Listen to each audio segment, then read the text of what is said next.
నిరంతరం ప్రజలకు అందుబాటులో ఉండే తమను 42వ డివిజన్ ప్రజలు ఆశీర్వదించాలని అల్లి నాగలక్ష్మి మల్లికార్జున అన్నారు.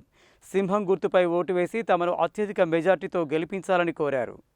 నల్గొండ మున్సిపల్ కార్పొరేషన్ పరిధిలోని 42వ డివిజన్ నుండి సింహం గుర్తుపై పోటీ చేస్తున్న అల్లి నాగలక్ష్మి మల్లికార్జున్ శుక్రవారం డివిజన్ పరిధిలో విస్తృతంగా ఎన్నికల ప్రచారం నిర్వహించారు. ఇంటింటికి వెళ్లి సింహం గుర్తుపై ఓటు వేసి తనను అత్యధిక మెజారిటీతో గెలిపించాలని కోరారు. ఈ సందర్భంగా ఆమె మాట్లాడుతూ తమను ప్రజలు ఆశీర్వదించి కార్పొరేటర్గా గెలిపిస్తే ప్రజలకు సేవ చేస్తామని తెలిపారు. అల్లి నాగలక్ష్మి భర్త సీనియర్ జర్నలిస్ట్ అల్లి మల్లికార్జున్ మాట్లాడుతూ ఎన్నో ఏళ్లుగా జర్నలిస్టుగా పనిచేస్తున్న తనకు డివిజన్ సమస్యలపై స్పష్టమైన అవగాహన ఉందని, సమస్యలను పరిష్కరించడం కూడా తమకు తెలుసని అన్నారు. నిరంతరం ప్రజలకు అందుబాటులో ఉంటూ పనిచేసే వ్యక్తులను గెలిపించాలని ప్రజలకు విజ్ఞప్తి చేశారు. తమను ఆశీర్వదించి గెలిపిస్తే డివిజన్ ప్రజలకు కుటుంబ సభ్యుల మాదిరిగా ఉంటూ సేవ చేస్తామని తెలిపారు. సింహం గుర్తుపై ఓటు వేసి తన సతీమణి అల్లి నాగలక్ష్మిని అత్యధిక మెజారిటీతో గెలిపించాలని కోరారు.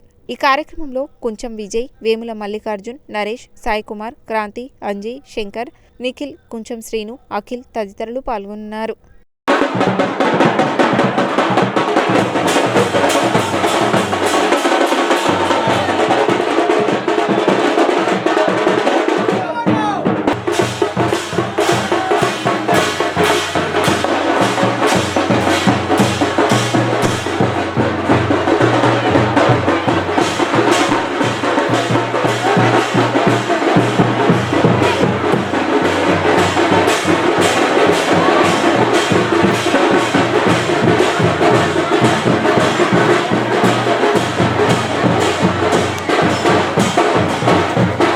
అందరికీ నమస్కారం.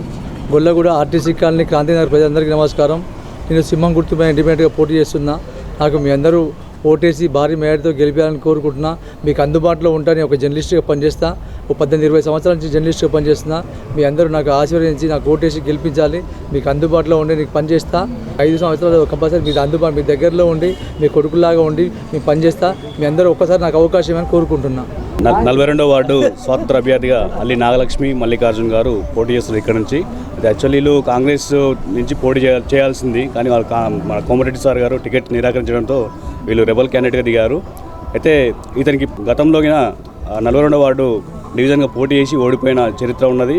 ఇంకోటి అప్పుడు ఓడిపోయిన కానీ ఇప్పటివరకు మన ప్రజల మధ్యలో ఉంటూ సర్వీస్ చేస్తూనే ఉన్నాడు. ఇప్పుడు అతనికి అధికారం లేకున్నా మనకు రేషన్ కార్డ్స్ అయితే ఉంది, పక్క ఇల్లు అయితే ఉంది. కొన్ని సమస్యలు మా దగ్గర, మాది ఇంకోటి వెనుకబడిన ప్రాంతం.